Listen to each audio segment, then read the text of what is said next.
How's it going, everybody? Hey, today I'm going to show y'all how to change a spindle on a Ferris Z2. First, I want to show y'all why we're changing this. So if you grab the bottom of this blade right here, and you start shaking it back and forth, like so, that means that bearing inside that spindle is bad.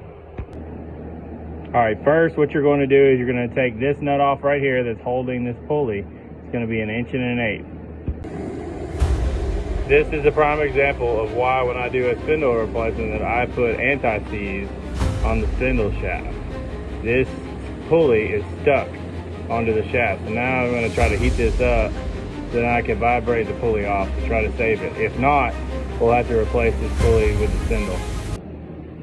Alright, with the pulley removed, we are going to take off 1, 2, 3, 4, 5, 6 9/16 nuts, and there'll be a bolt on the bottom.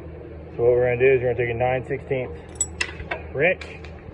We're going to take a 9/16 socket on this side impact, and we're going to remove these nuts, and it'll drop the spindle down below. With the spindle removed, we are going to install our new spindle, starting with 1 nut, 1 bolt. Then we're going to go and do the rest, all 6, and then we're going to tighten them down.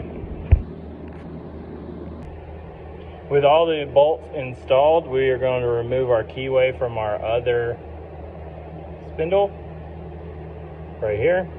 We're going to install the spindle into the keyway slot. Here's the most important step. If this pulley is not a clamp on, you want to anti-seize. That'll keep, if you ever have to remove it again, it from being seized on.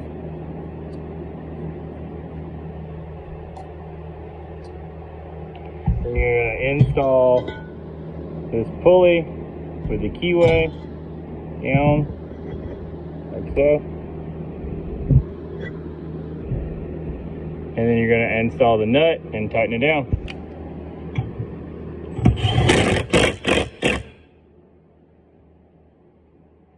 Finished.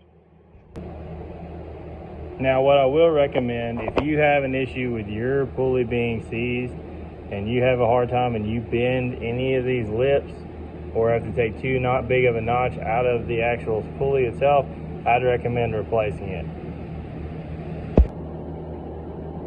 Thanks again for watching. Make sure you like and subscribe.